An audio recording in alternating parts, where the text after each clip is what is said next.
Amen. Amen. Amen. Haleluya. Haleluya. Haleluya kanisa. Naomba tukae.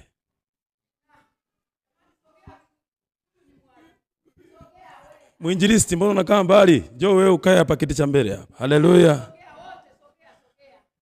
Mbinguni kuna wenye uhai wanne wanao mwimbia, wanaimba wakisema, wastahili wewe,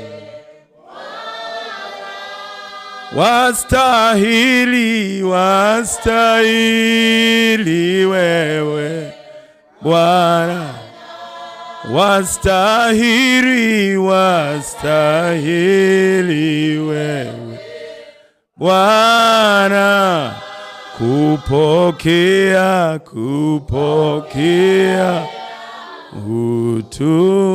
utukufu. Baba, katika jina la Yesu, asante kwa Jumapili ya leo. Ni siku yetu, tunaamini wewe upo katikati yetu. Tumekuja kukutukuza, tumekuja kushangaa ukuu wako. Kila kinachofanyika hapa ni kwa ajili yetu, wewe umetuandalia. Asante kwa wazee wa kanisa ambao naona wito ndani yao. Hawajajali location, hawajajali mazingira, hawajajali uchache, hawajajali ubaya wa maeneo hapa. Lakini wamesema wewe Mungu ambaye uko ndani yetu, tumechagua tukutumikie wewe kwa namna yoyote ile. Hata mimi pia nawapongeza hawa watu. Hiyo karama ambayo umeweka ndani yao ikaendelee kuishi, ikaishi. Bariki watumishi wako wengine wote waliokaa kitini hapa, hawa washirika, na waweka mikononi mwako. Popote wanapoenda waseme pale ndio kwenye kituo chetu. Ikawe hivyo katika jina la Yesu Kristo. Kawabariki kona zote za dunia, pande zote za ulimwengu, kawabariki, ukawakumbuke. Maana walichokifanya kuhudhuria hemani mwako ni sadaka. Kwa sadaka hii Mungu kakumbuke familia zao, kakumbuke koo zao, kakumbuke wajukuu zao, watoto wao. Katika jina la Yesu tunakwenda kujifunza neno lako. Fungua masikio yetu ya ndani na ya nje, maana tunatamani kujifunza. Neno lako ndio uzima, neno lako ndio kila kitu. Roho Mtakatifu tufundishe mwenyewe. Katika jina la Yesu, amen. Haleluya. Bwana Yesu asifiwe sana. Inatosha hii. Na wasalimia katika jina la Yesu. Kwa wale ambao hamunifahamu, mimi naitwa Hezroni Anyitike Mwakatoga. Katika ulimwengu wa mwili, yani kimwili mimi ni kaka yako. Kimwili mimi ni kaka yako. Maana hawa ndio wazazi wangu ambao wewe unaoita baba. Unaoita mama, hawa mimi ndio wazazi wangu kimwili, lakini kiroho wewe ni kaka yangu. Haleluya. Kiroho wewe ni mama yangu. Kwa mazingira haya, kwa pande hizi. Kiroho kwa pande hizi. Nikija wewe ni dada yangu, wewe ni mama yangu kwa pande hizi. Haleluya. Mungu awabariki sana sana. Hongereni na kazi ya Mungu mnayoifanya mahali hapa. Maana wengine wanazimia moyo, wengine wanazimia mioyo, wanaamka wengine hivyo. Ina maana watu hawako tayari kula mboga chungu. Mboga chungu. Maana Biblia inasema wakati wanakula yule Pasaka, akasema wakala na mboga chungu. Wengine mboga chungu hawataki. Mboga chungu ni uvumilivu. Mboga chungu ni kuvumilia. Mboga chungu ni kukutana na kile ambacho hukukitaka kwenye maisha yako, lakini unakabiliana nacho. Haleluya. Somo linasema nini maana ya Pasaka? Nini maana ya Pasaka? Usiandike hivyo. Andika hivi. Je, umefanya Pasaka? Andika hivyo. Je, umefanya Pasaka? Haleluya. Je, umefanya Pasaka? Unajua tutasema tuko wachache. Uchache sio huu tunaoonana hapa. Uchache ni rohoni. Inatakiwa rohoni ujae. Haleluya. Mwilini huku kusudi la Mungu ni wewe. Mwambie jirani yako, kusudi la Mungu ni wewe. Kusudi la Mungu ni wewe. Mwambie tena. Kwa kweli nawapongeza. Kuna watu sura zao sio malango ya kwanza kuwaona, lakini hakika wamemshika Mungu wao, na waombea sana waendelee hivyo hivyo. Ningekuwa na uwezo, ningesema kila mtu akate kipande kwenye mwili wangu, achukue kipande cha nyama kwenye mwili wangu, ili vile ninavyowaza na awaze hivyo, lakini haiwezekani. Lakini tayari naona, kwa sababu bado mnavumilia katika kujenga ufalme wa Mungu, hakika tuko pamoja. Mungu awabariki sana. Na wewe ambaye unatamani kukata tamaa, uzimia, somo la leo likuamshe. Haleluya. Ndio maana natamani tufundishane nini maana ya Pasaka, au je, umefanya Pasaka? Hilo ndio somo la leo. Mungu akubariki sana. Mchungaji amesema tusitie aibu baadaye kama kutakuwa na wageni. Mimi sio mgeni, mimi mwenyeji. Tusije tukatia huruma. Kwa kama tulivyo, tufike wote baadaye. Haleluya. Tumesema tunafika saa ngapi? Saa 8. Tunaanza saa ngapi? Hamjui?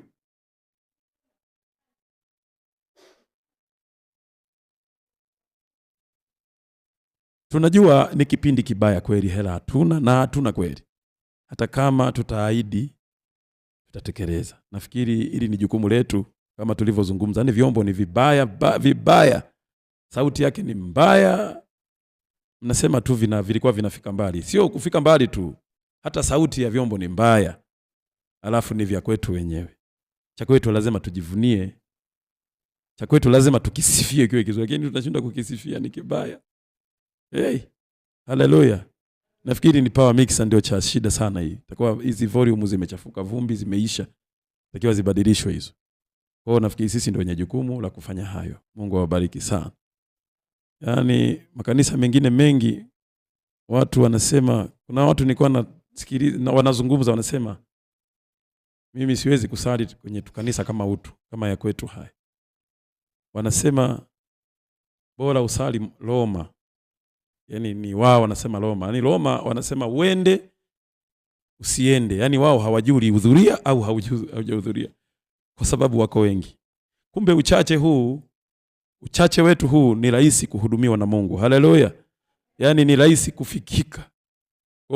Mimi nasema tumtumie mchungaji wetu kabla tujawa wengi. Ipo siku tutakuja tuwe milioni 2. Alafu nataka kukutana na mchungaji, nafasi hutaipata. Maana utakutana na foreni. Kwambia ili ukutane na mchungaji lazima wamalize kwanza hawa. Haleluya.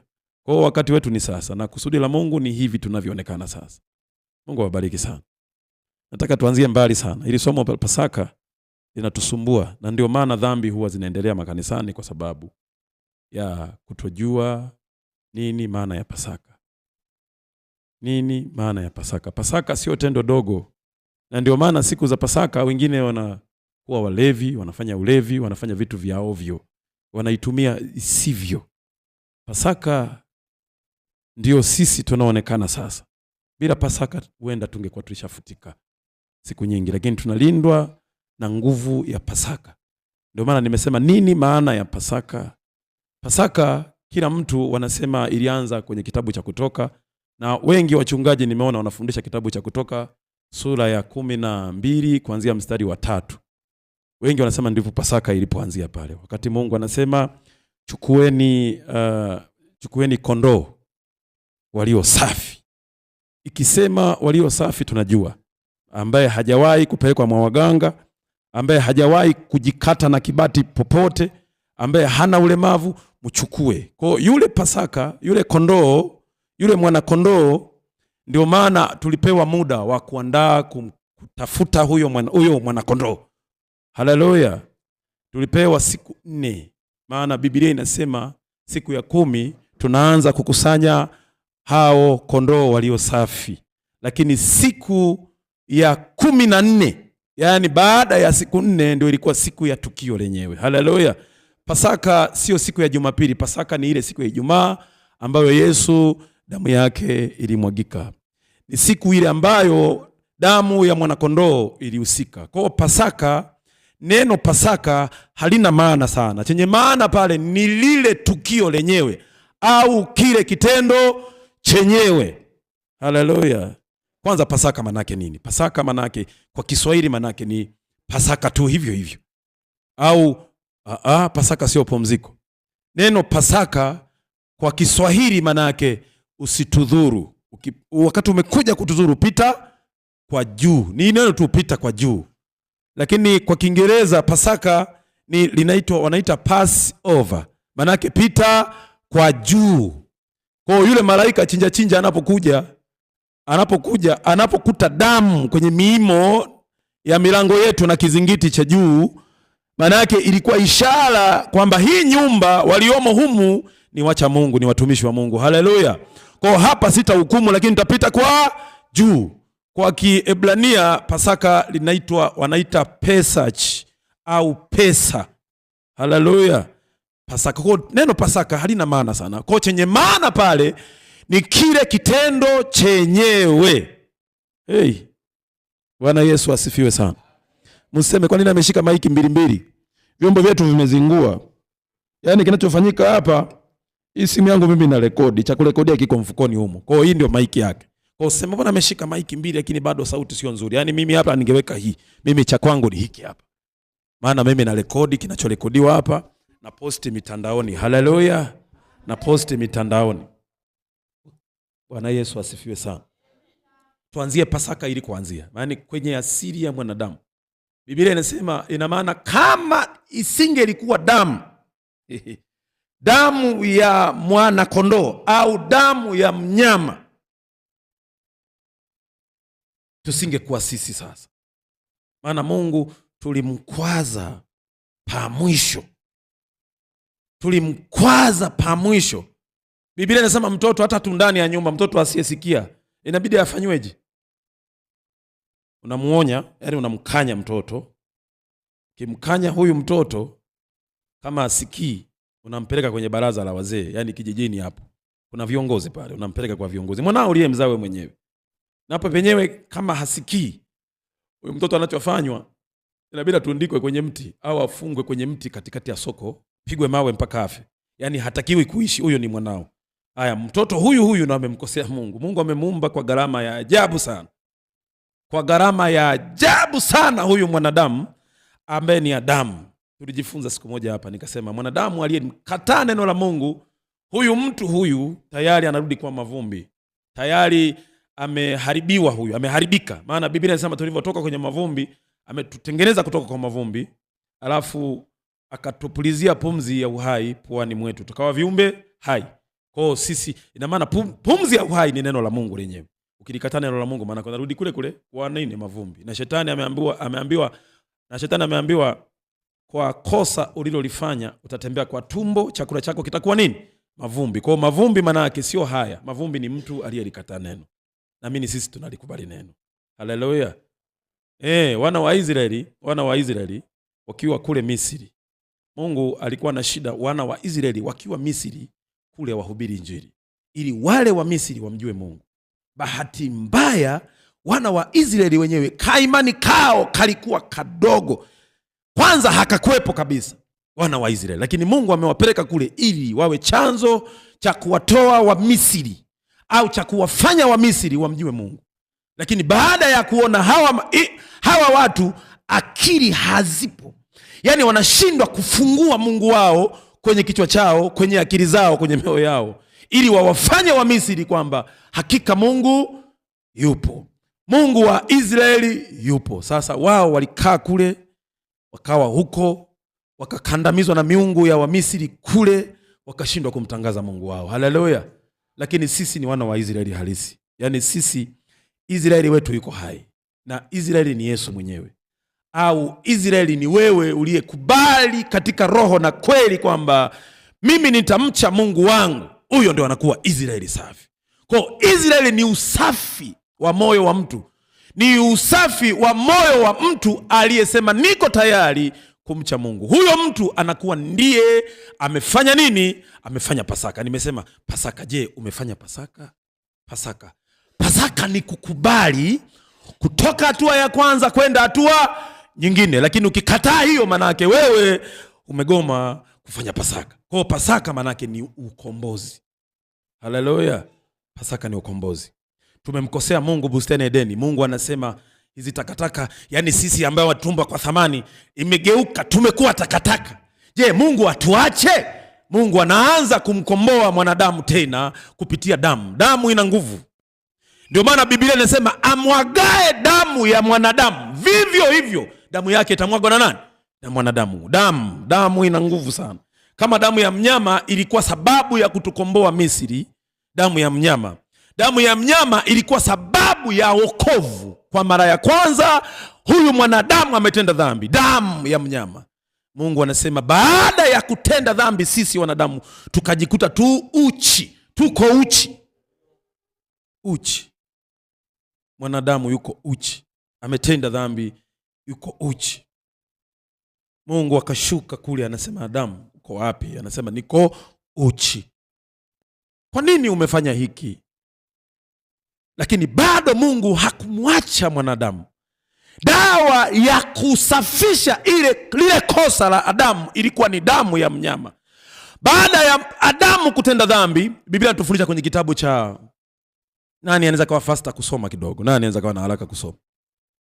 Maana tuwe tunaprove wenyewe huko. Tusome kitabu cha Mwanzo sura ya 3 mstari wa 18. Mstari wa 18. Mwanzo 3:18. Amen. 18 ngoja kwanza. Hujapata bado. Mwanzo 3 mstari wa 18. Soma. Michongoma na miba itakuzuia, itakuzalia, nawe utakula mboga za kondeni. 19. Kwa jasho la uso wako utakula chakula hata utakapoirudia ardhi ambayo katika hiyo ulitwaliwa. Soma 21. Bwana Mungu akawafanya Adamu na mkewe mavazi ya ngozi akawavika. Bwana Mungu akawafanyia Adamu na mkewe mavazi ya ngozi akawavika. Haleluya. Pale 19 anasema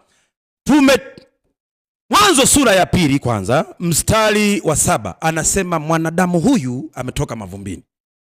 Mstari wa 7 anasema ametumba kutoka mavumbini, lakini baadaye akatupulizia pumzi ya uzima tukawa hai au viumbe hai. Tumetenda dhambi tayari sasa. Huyu ametenda dhambi tayari sasa huyu mwanadamu. Kwa Mungu anamlani, anasema kwa sababu ulitoka mavumbini. 19. Mavumbini umerudi. Adamu amerudi mavumbini. Sasa je, anamwacha hivyo hivyo? Mungu akapiga gharama zake, akaona hasara kumwacha mwanadamu ni aachwe hivyo hivyo. Hasara, akarudi. Akachinja mwanakondoo. Akachinja mnyama. Haleluya. Tunazungumza damu. Yaani neno Pasaka. Pasaka sio siku ya Jumapili. Jumapili ni shangwe. Tunashangilia kufufuka kwa Yesu. Pasaka, neno Pasaka maana yake ni ukombozi. Tunasamehewa dhambi pale. Haleluya. Lakini Jumapili tunashangilia kufufuka kwa Yesu. Kwa Jumapili sio siku ya Pasaka. Pasaka ni Juma ngapi? Ni Ijumaa. Na ile Pasaka ilidumu kwa muda wa siku 7. Sisi tunasemaga siku 2 siku 3. Tunasemaga siku Jumatatu ya Pasaka, siku ya 4 siku hiyo. Lakini Biblia inasema Pasaka ni siku ya ngapi? Siku 7. Siku ya kwanza ni ya Ijumaa. Siku ya pili Jumamosi. Siku ya 3 Juma ngapi? Jumapili. Siku ya 4 Jumatatu, Jumanne, Jumatano. Nafikiri inaisha Alhamisi. Siku 7. Haleluya. Ni siku 7. Siku 7. Lakini kuna ile siku ya kuchinja. Tunazungumza agano la kale, kimwili, hiyo Pasaka ya kimwili kabisa. Maana Biblia inasema baada ya yule chinja kupita juu, haikuishia hapo. Pasaka iliendelea kwa namna gani? Maana Biblia inasema sasa pale ilikuwa ni kipindi cha kula mkate usiotiwa nini? Chachu ni kwamba wewe umetoka hapa, Mungu amekusamehe hapa, umekuja hatua ya pili. bado unaishi na ya hapa. Tayari unakuwa bado una chachu. Chachu manake ni kukirejelea kile ambacho kimetakasika, unakiwekea na vitu vingine tena visivyofaa. Kwa ilikuwa ni kipindi cha kula mkate usiotiwa chachu, ina maana siku 7. Kuanzia siku hiyo ya kwanza ya Ijumaa, yani Biblia inasema wakati Pasaka inafanyika pale na wana wa Israeli kuwatoa Misri, ile Pasaka ilikuwa ni siku ya ilikuwa ni mwaka Biblia inasema mwezi wa kwanza wa mwaka tarehe 14. Kwa ile siku ya tarehe 14 manake sherehe iliisha tarehe ngapi? Tarehe 21. Ilikuwa ni kipindi cha kujitakasa. Kujitakasa manake ni kutokula mikate isiyotiwa chachu. Kuna neno tunasemaga kufunga. Kufunga tunaweza sana kufunga mwilini. Tunafunga sana mwilini lakini hatufungi kiroho. Kufunga kiroho ni kutoruhusu masikio yako kusikiliza upuuzi. Unajichanganya kwenye mabao, unaingia sehemu ambazo hazistahili kabisa. Biblia inasema kwa Wanikolai. Wanikolai ni wale uliokuwa nao mwanzo kabla hujamjua Kristo. Wale ni Wanikolai. Matendo yao baada ya kumjua Kristo unaendelea na Wanikolai. Hata wewe hupendi matendo ya Wanikolai. Hata Mungu hapendi matendo ya Wanikolai. Na wewe unasema haya sio mazuri. Lakini uko nao, si toka kwao sasa. Usijishughulishe nao. Tuende kwenye Pasaka. Pasaka ya kwanza Mungu amechinja mnyama. Akachukua ile ngozi yake akawavika. Haleluya. Ule ni uhuisho. Bado mwanadamu anakarimiwa na Mungu. Yaani yeye ndio mkaidi, lakini Mungu hawezi kumtupa mwanadamu. Bado anamvisha ngozi ya mnyama. Ngoja nikwambie. Lengo kuu haikuwa ngozi ya mnyama, ilikuwa ni damu ya mnyama iliyomwagika pale. Ndiko Pasaka ya kwanza ilikoanzia. Pasaka ya pili ndio kwenye Kutoka. Sasa kwenye Kutoka pale, kwenye Kutoka, maana Biblia inasema walikaa miaka mingapi? Miaka 400 Misri. Tumwani miaka 400. Wamekaa miaka 400. Baadaye tutajifunza na kufundisha kidogo miungu iliyokandamiza wana wa Israeli Misri. Miungu 10. Ile miungu 10, kila mungu ana jina lake. Walikuwa wanaabudu ile miungu 10. Mungu anawashangaa wanaabudu miungu. Anawashangaa miungu 10. Unajua nguvu ya Mungu ilivyo. Nguvu ya Mungu ilivyo. Yaani kama akili zingefunguka kidogo ili tujue uweza wa Mungu kidogo, hakika tusingerudi nyuma. Lakini hatujafungua mioyo yetu iwe na utayari wa kumwabudu Mungu. Tunaangaliana, unamwangalia mwenzio, mbona huyu anategea, huyu anatengea. Kiongozi wa CJM anazungumza hapa, anasema jamani, sasa kama tunakuja mtu ambaye umejiandaa, Mungu amekuandalia neno ili uje ufundishe wenzio, hawafiki. Tunategeana. Sisi tuliopo hapa ndio kusudi la Mungu. Yaani sisi ndio hawa ambao sisi ndio wenye jukumu la kwenda tukawafanye wenzetu ili kanisa lijae. Sisi tuna lengo hiyo. Anasema kwenye kitabu cha Mathayo 28 mstari wa 19 na 20. Anasema basi enendeni mkawafanye mataifa kuwa wanafunzi. Wanafunzi wa nani?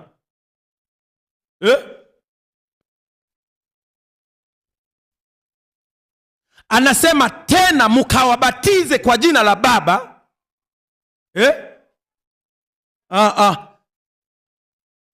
Kwa jina la Baba na Mwana na Roho Mtakatifu. Ukisema tu na la Mwana, mimi nafumbua macho.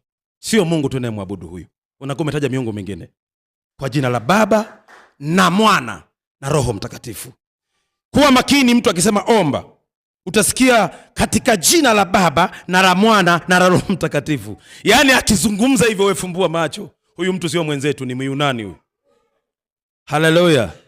Tena mwingine anasema tunaomba Mungu utubariki katika jina la Yesu Kristo.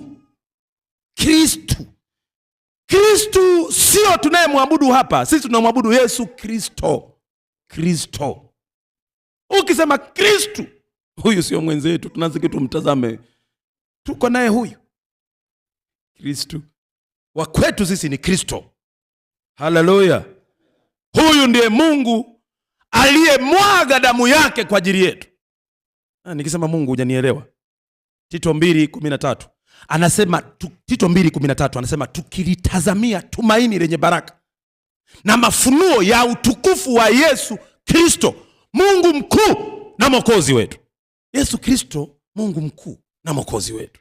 Na bila yeye sisi hatuna maana. Kwanza hata hapa tusingekusanyika. Kufanya nini? Tumekusanyika kwa ajili ya Kristo. Yesu Kristo ndiye Mungu mkuu. Ipo siku nitakuja nikutafsirie vizuri nini maana ya Yesu Kristo na nini maana ya Kristo, alafu nini maana ya Yesu. Hapa sio mchezo. Sio mchezo. Neno la Mungu linajifunua kila siku. Mungu analeta watu tofauti ili tujifunze na tumjue yeye. Haleluya. Tunapambana tumjue yeye tu. Na tukimjua Mungu tayari tutakuwa safi. Na shetani anabidii kwa sababu anajua kumjua Mungu ndiko tunakomshindia. Sasa hivi ameleta Biblia nyingine ambayo amechomoa vitabu vya ushindi. Vimechomolewa mule vitabu vya Kristo. Vitabu tunavyoshindia, maana wao wakifika sisi tunawashinda kwa vitabu hivyo. Tunasema Biblia inasema hivi. Tukisoma adui huyo anaondoka. Sasa imekuja Biblia wamechomoa vitabu hivi. Tutashindia nini sasa? Tukutolera apoki. Tukuja na pamo. Haleluya. Kuna siku nilifundisha namna ya kusoma Biblia. Biblia imeandikwa katika mafungu. Na ili uelewe lazima ufuate hayo mafungu ili uelewe unachokisoma. Shida ni kwamba tunasoma tu. Ndio shida inapokuja kuanzia, lakini kwa sababu tulijifunza hiyo tusiseme hiyo. Tuendelee mbele. Biblia inasema wamekaa miaka 430 Misri. Pale walipokuwa wanakaa pale ndani ya mji wa Misri au nchi ya Misri pale palikuwa panaitwa ni Goshen. Haleluya. Lakini wametoka pale ili watoke sasa, wakafika sehemu wakakwama. Wako getini lakini hawalioni. Geti halionekani. Walikaa miaka 30, geti liko hapo ila hawalioni. Mimi nasema wana wa Israeli walikuwa na shida. Tena shida sio ndogo. Maana kila pigo lilipopigwa, yani Mungu anawapambania wana wa Israeli watoke kule. Alafu Mungu huyo anakamata akili ya farume yule, awazuie wasitoke. Maana Biblia inasema aliendelea kufanya moyo wa Farao uwe nini? Mgumu. Sasa unaanza kujiuliza Mungu ni wa design gani? Yeye anazuiaje huyu awazuie hawa wasitoke? Kumbe ujinga ulikuwa na wana wa Israeli wenyewe. Hawamwamini Mungu inavyotakiwa. Maana ingetakiwa kule wainuke na akili zao kwamba Mungu wetu ana nguvu, lakini hawakufanya hivi. Walikandamizwa na miungu ya kule. Michungaji mingine mpaka sasa hivi natumia miungu ile. Mpaka sasa hivi wanatumia. Vipi, hawatumii mikate? Hawatumii mafuta? Hawatumii maji? Ile ni miungu ya Kimisri, inaishi mpaka sasa. Kusudi la Mungu ni kwamba ile damu isababishe kuwa format, yani kufuta ile mifumo ya miaka 430 Misri ifutike. Ndio ile damu. Bila hiyo, yani kama uganga fulani unafanyika pale. Hawa watu bado wana akili za huku, wameishi miaka mingi huku. Sasa wakitoka huku nikiwaleta watakumbuka huku. Watabaki huku, akili zao zitabaki huku. Kwa dawa yake ilikuwa ni lazima damu ihusike. Ikahusika damu ya mnyama. Ndio geti likafunguka. Tena Biblia inasema lile pigo la 10 lile. Pigo la 10 ndio lilikuwa sio mchezo. Pigo la 10. Yaani kwa mfano kama familia ya mzee Mwakatoga. Ningekufa mimi, si ni wa kwanza. Angekufa baba, naye ni wa kwanza kule, angekufa baba. Kama babake naye ni wa kwanza na angekufa vile vile. Alafu pia angekufa mtoto wa Gift wa kwanza. Angekufa mtoto wa Gidi wa kwanza. Angekufa mtoto wa Noa yani kila mtu wa kwanza. Hebu pale tulipochagua kulilia msiba tungekuwa wangapi? Msiba ingekuwa mingapi? Na hilo pigo la 10 lilikuwa ndio pigo harisi, yani pigo hasa. Pigo ambalo unajua mtoto wa kwanza anaabudiwa. Nataka nikwambie mtoto wa kwanza anaabudiwa. Hata mimi nahisi wazazi wangu kuna namna wameweka kuna kauungu ndani yangu. Sasa ka design hii unaanza kuangalia, unakuta mama amekuja anasema mwanangu tumekupa wewe tu. Ila wadogo zako hatujampata mmoja. Unaanza kujiuliza mimi ni nani? Kwa nini mimi? Mtoto wa kwanza, mzaliwa wa kwanza sio mchezo. Sio mchezo. Ndio ilikuwa tegemeo la Wamisri na Halo. Ndio ilikuwa tegemeo. Wana wa Israeli walitegemea watoto wao wa kwanza, wa Misri walitegemea watoto wao wa kwanza. Mungu akasema nagonga hawa watoto wa kwanza. Hapo ndio ikawa ngumu. Lakini Mungu akanusuru watoto wazaliwa wa kwanza wa Israeli, kwa sababu ndio akatoa ile option kwamba ili hawa wasalimike zipakwe damu kwenye miimo ya milango yao na kizingiti cha juu. Kizingiti cha juu ni somo refu sana zuri. Hatuwezi kulielewa haraka hapa. Haleluya. Haraka hatutalielewa, lakini akisema kizingiti cha juu, akisema miimo miwili, mwenzangu, pale ndio palikuwa na shida. Pale ndio pakasababisha tuchomoke kule. Geti likafunguka kumbe geti liko hapa, tumeishi miaka 30. Geti ni ufahamu wako. Neno la Mungu linapofundishwa manake ufahamu wako ulielewe. Ukielewa neno la Mungu unapita. Lakini ukilikataa neno la Mungu bado unakuwa kwenye fence, kwenye boundary ambayo ni ya maangamizi. Unachomokaje? Tutatokaje hapo? Haleluya. Mungu anamwambia Musa, una nini mkononi mwako? Kila alichokuwa amekishika, kila mtu amepewa. Hata wewe umepewa hicho cha kushindia, lakini hukijui. Haujui. Umebaki kwenye geti. Yani geti haulioni, lakini ndio pa kutokea hapa. Ila geti haulioni. Mwenzenu mimi nasemaga kila sehemu nikienda kufundisha, kuhubiri, naambia jamani, huyu Yesu aliyefanya niwe mimi ninayeonekana sasa. Huyu. Lakini niliko kuweko hakukunifanya niwe mimi ninayeonekana. Nilikuwa wa ovyo. Wewe unasema ulikuwa wa ovyo. Unasema wanamsifia mtu, unasema huyu mtu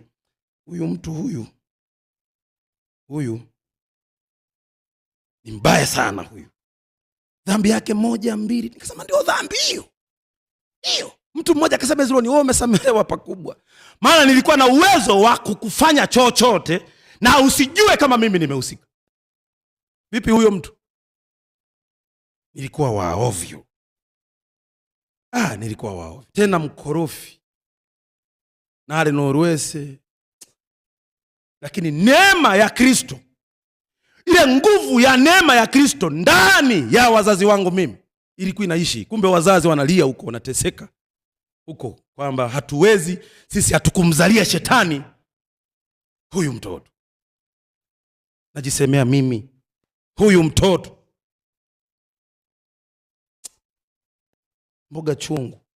Mboga chungu ni uvumilivu. Mboga chungu ni kusema Mungu asante, wewe umeniita mimi. Unakuwa umekubali kula mboga chungu. Lakini ukitaka awepo na huyu unasema huyu hajafika, kwa na mimi sitafanya hapa, mimi nitapita upande wa huku. Mimi nakushauri, kama Mungu amekuacha hai, maana yake kuna kazi ya kufanya. Hiyo kazi ya kufanya ambayo Mungu amekuitia, fanye. Umefanya Pasaka. Kufanya Pasaka maana yake umetolewa kule kupelekwa upande mwingine. Lakini bado watu walivuka wakiwa na asili ya Misri. Jangwani walimsumbua Musa. Wengine bado akili zao hazikukaa sawa. Na ndio maana wenzetu ambao walikubali kuchomoka kweli kweli kule, kuna sherehe kuu 3 za wana wa Israeli. Sherehe ya kwanza ni kuwatoa Misri. Ya pili, sherehe ya vibanda jangwani. Haleluya. Kwenye vile vijumba wamejenga sasa vile vitenti, kwamba sasa maisha yetu ndio tunaendelea na safari ya Kristo hapa. Sherehe ya 3 ilikuwa ya mavuno. Asante Mungu, umetupa vya kwetu sasa. Havimiliki yule Firauni yule, havimiliki tena vitu vyetu. Tuna mamlaka navyo, tuna nguvu navyo, maana ni vya kwetu. Wanamshukuru Mungu. Kwa mpaka leo wana wa Israeli wana sherehe 3. Haleluya. Kuna sherehe 3. Chomoka Misri. Ondoka Misri. Lengo la Mungu kukupeleka Misri, wewe ukawe sababu ya kuwafanya wa Misri watoke wamgeukie Mungu wao. Lakini na wewe ukalemewa na miungu ya wa Misri. Miungu 10. Miungu 10. Baadaye kidogo, ibada ya baadaye kidogo nitakufungulia miungu 10. Nitahitaja majina yake. Nitaelezea kama Mungu atatupa muda. Kila Mungu kati ya ile miungu alikuwa anafanya kazi gani kwa wale wa Misri. Miungu 10 tunayozungumza, maana kulikuwa na chawa, walikuwa wanaabudu chawa wenzetu. Kulikuwa na maji, mito, wanaabudu mito. Kulikuwa na wanyama, wanaabudu wanyama. Wanachagua ng'ombe yule mkubwa, ng'ombe lidume likubwa lile. Umeelewa? Mpaka leo watu wanaabudu ng'ombe. Ng'ombe hawali kabisa, wanasema ni Mungu huyu. Ng'ombe, miungu ya Kimisri bado inaishi mpaka sasa. Wahindi ng'ombe wanamwabudu. Nakutajia majina ya huyo ng'ombe alikuwa anamuitaje kwa majina ya miungu ya kwao kule. Haleluya. Hata mimi nasema fanya Pasaka. Kufanya Pasaka ni kuamua kutoka moyoni kwamba asante Mungu, umeniita mimi. Sio umetuita sisi, umeniita mimi. Tena nionyeshe kazi ya kufanya. Ungorire kiara. Kuna watu nilikuwa nawapongeza mimi hapa. Naona kama wananifaa. Hawajali palivyo. Huende wengine waliitwa huko kwamba njoo tufanye kazi na wewe, ufanye kazi na sisi. Akili za zikawapeleka kule, maana shetani hataki. Shetani akigundua una huduma, atakusumbua tu. Kwa na wewe unashinda kwa sababu umekubali, unasema Yesu, mimi nimekukubali wewe. Wewe ndio uwe wangu. Leo mimi natamani kufanya kazi ya Mungu popote muda wowote ule. Hivi kesho asubuhi naanza Moravian seminar. Kanisa kubwa liko Iunga pale. Wiki nzima naanza kesho. Saa 12 asubuhi niko madhabahuni. Mwanzo ilikuwa ngumu. Haikuwezekana. Nilikuwa napiga hesabu zangu kwanza. Maana ibada yangu mimi sana ilikuwa ni kazi. Nilikuwa napenda sana kazi kuliko chochote. Wakati Mungu ameniita nasema sasa itakuwaje kwenye kazi zangu? Kumbe inawezekana.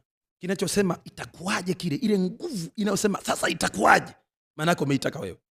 Maana Biblia inasema asiyejikwaa katika kunena, huyo ni mtu mkamilifu. Haleluya. Tunazungumza kwamba Mungu, kama wewe uko hapa, Mungu yuko hapa, shetani yuko hapa. Shetani hana uwezo wa kukufuata wewe mpaka wewe utake. Hata Mungu hana uwezo wa kukufuata mpaka wewe utake, maana anasema ninyi ndani yangu na mimi ndani yenu. Shetani hivyo hivyo anasema ninyi ndani yangu na mimi ndani yenu. Kwamba shetani ndio maana ili akupate ataingia kwa mwanao, anaingia kwa mume wako, anaingia kwa mtoto, lakini huna akili na macho ya kutazama kwamba hapa ndio pana gate hapa la kunisaidia mimi nitoke. Amekukamata kwa mtoto wako. Uendi mbele mwana wako kokolile isiate kunyu. Haleluya. Niko tayari kupoteza kila kitu kwa nyakati hizi. Yaani nipoteze chochote kile ambacho mtu alikuwa kwa macho yake ni kizuri, chochote, lakini kwa ajili ya Kristo niko tayari vipotee. Ila Kristo kwanza. Kwa mimi nimekombolewa kipindi kizuri ambacho na ilijua joto la jua huko, la jiwe huko. Na ujua ubaya huko. Yaani nafahamu ninachokusimulia mimi silabudishi. Nina ushuhuda mwingi sana. Haleluya. Hata wewe usitamani huko. Kabla hujaenda basi nipigie hata simu. Kwa Mungu ni kuzuri sana. Tena ni kuzuri. Ni kuzuri. Kwa shetani akigundua una kitu, tukiona una chenga, unazipiga chenga, tunajua kabisa kwamba huyu ana kitu. Lakini kwa nini hajui kwamba mimi nina kitu kwa ajili ya Kristo? Kwa nini hajui? Tukijua sisi hatutakuwa na uwezo wa kukulazimisha au kukufanya wewe ubadilike. Hatuna uwezo. Uwezo unao wewe mwenyewe useme sasa basi. Sasa basi, maana tumeishi tumepoteza, tumeingia sala. Sala. Tumeingia sala. Ila baadaye tutakapokutana hapa jamani, sisi tufike wote. Wangapi wanasema tutafika? Wangapi wanasema tutafika?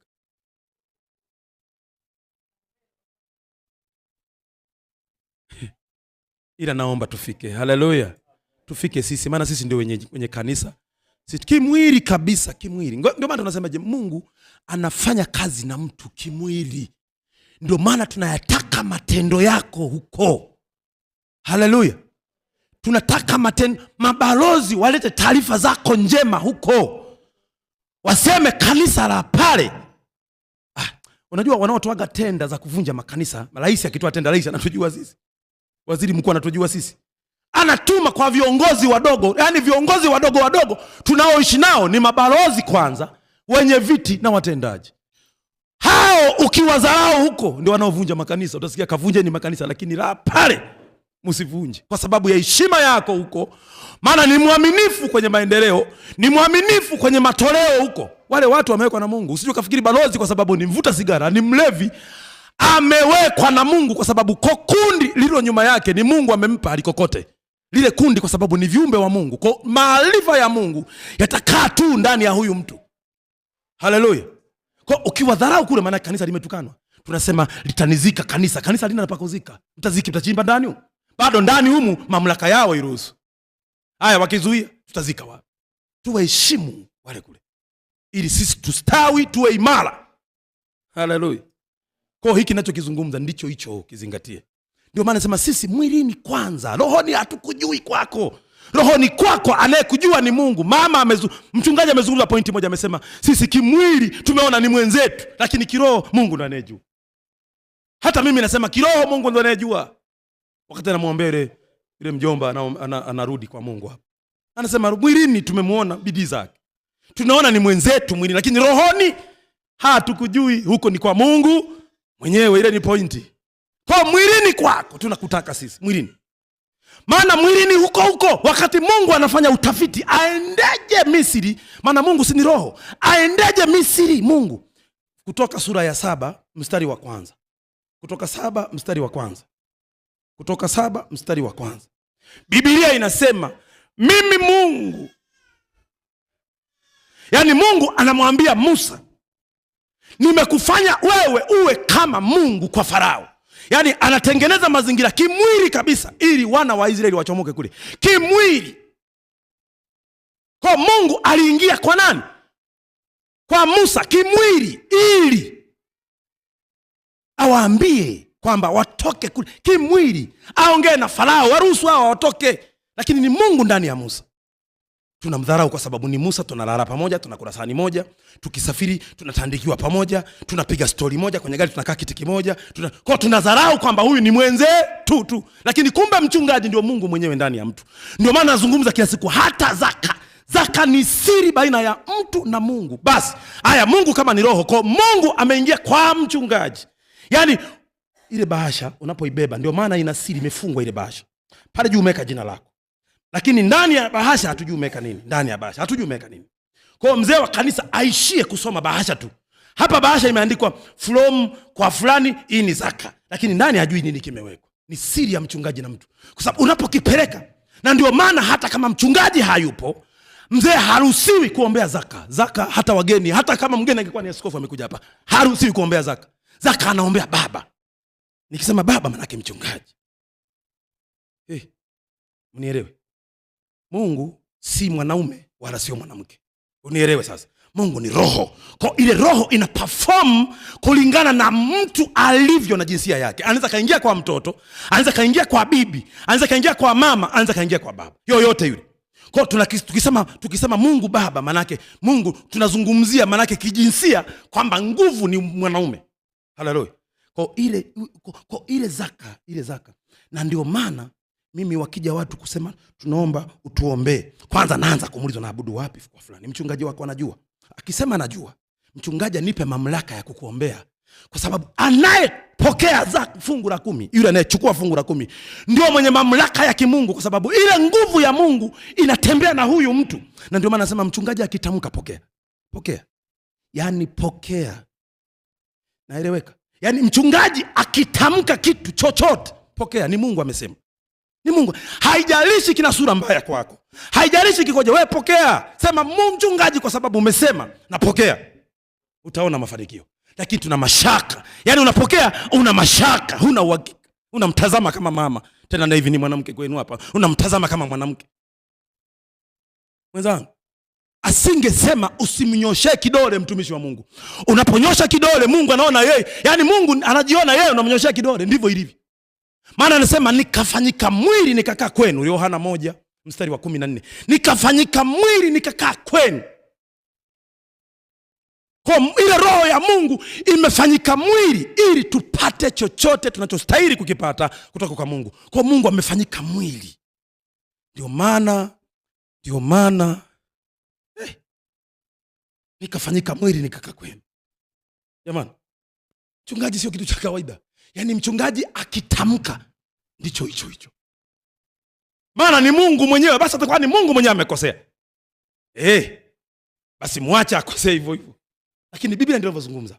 Maana yake ni kwamba zaka, hata kama bahasha zimeletwa, mfano sasa, kama bahasha zimeletwa, piga simu. Hata kama mchungaji uko shambani, piga simu huko. Makanisa yote nafundisha habari hizi, hawa zijuagi kwanza. Wanawapa kazi wachungaji na mashemasi na wazee wa kanisa ndio wahesabu zaka. Zaka ni kosa. Mchungaji ndio anayetakiwa kujua siri zako.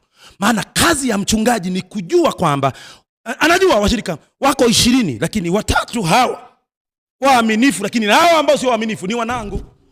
Hatakiwi kujua shemasi wala mzee. Ni siri baina ya Mungu na mtu. Mungu tunasema ni roho. Kama Mungu ni roho, angesema nyumbani kwangu chakula hakuna. Kama Mungu ni roho, angesema nalikuwa uchi hamkunivika. Kwa Mungu, ile roho imevaa mtu ili tumuone Mungu waziwazi. Mungu tunaishi naye waziwazi, ila hatujui kama ni Mungu tunaye. Ila anasema tupone, tufanye Pasaka. Huyu Mungu tuliyekubali kumkimbilia, tayari tumefanya Pasaka. Kwa Pasaka ya mnyama haikusaidia. Ngoja nikwambie kwa nini haikusaidia. Mungu anafanya mchakato sasa kumkomboa mwanadamu moja kwa moja ili aishi uzima wa milele. Maana bado damu ya mnyama haijamsaidia huyu mwanadamu. Haijamsaidia. Kwa Mungu ameleta mfumo mwingine. Mfumo gani? Yohana 1:17. Biblia inasema hivi, kwa maana torati ilitolewa kwa mkono wa Musa, lakini neema na kweli zilikuja kwa mkono wa Yesu Kristo. Kwa mkono wa Yesu. Je, tushike torati ya Musa au tushike neema na kweli ya Kristo? Ndio damu ya Yesu sasa, ndio neema na kweli ya ukombozi wa uzima wa milele.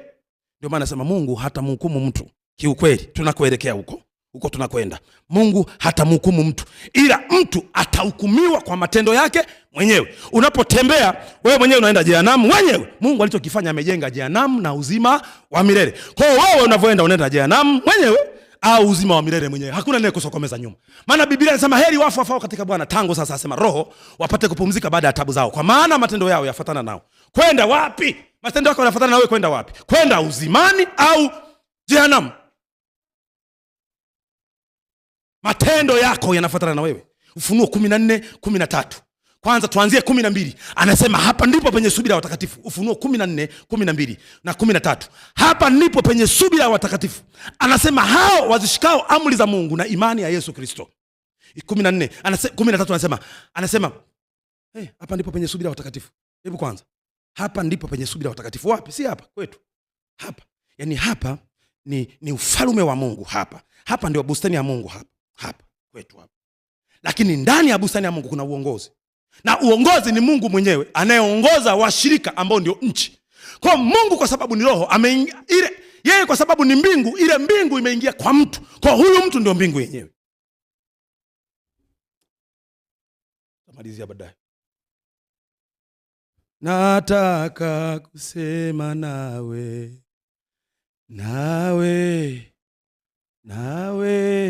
nataka kusema nawe.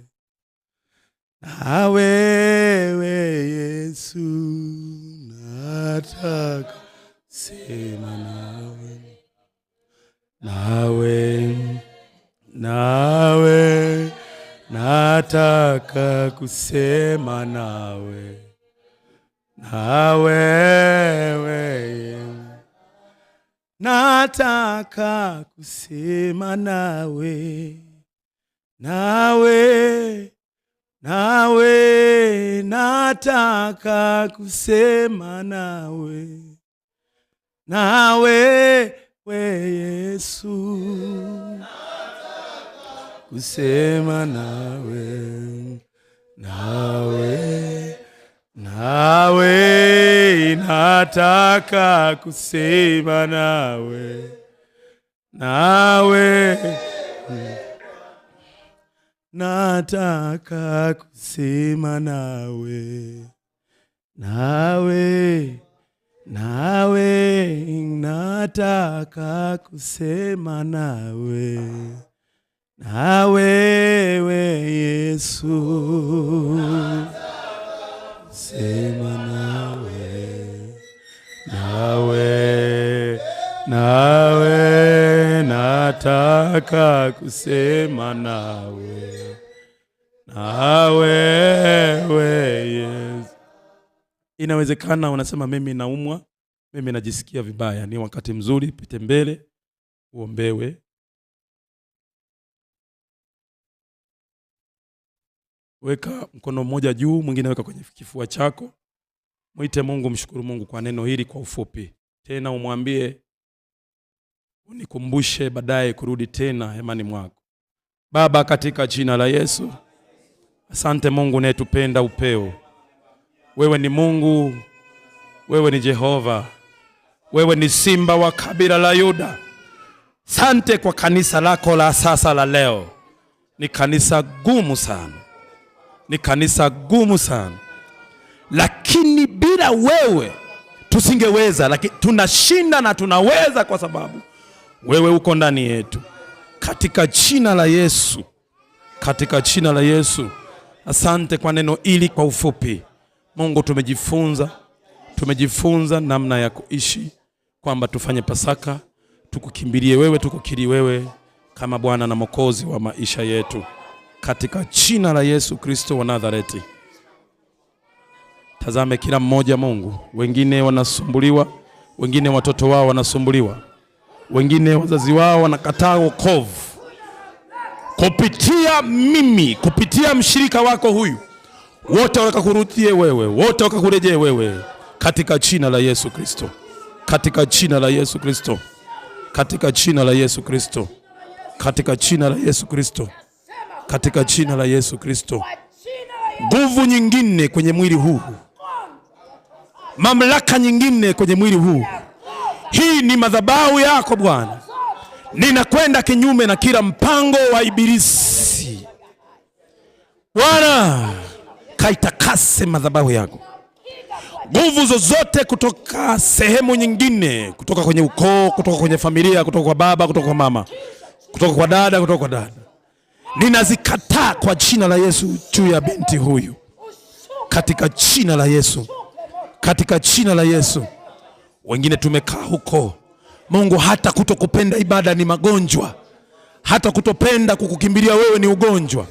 Tunaomba Mungu utakaso, nguvu yako ikapite kila pande, nguvu yako ikapite kwenye fahamu zetu, kila tunachokiwaza kikatekeleze, kikawe utekelezaji, katika jina la Yesu Kristo.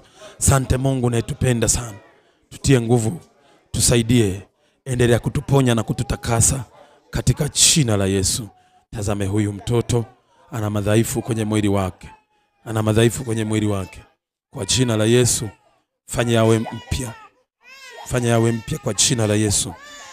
Na kwenda kinyume na kila nguvu ya shetani juu ya mtoto huyu mdogo, homa na bara zote kwa jina la Yesu sikaweze kushindwa, sikaweze kushindwa. Nataka kusema nawe, nataka kusema nawe, na wewe Yesu, nawe nataka kusema nawe, na wewe. Mungu awabariki sana kwa usikiaji wenu, maana unapofundisha au unapohubiri kama wakusikiliza hawapo, inakuwa haina maana. Kwa mimi nakupongeza, tukutane ibada ya pili. Haleluya. Mungu awabariki. Karibu mama.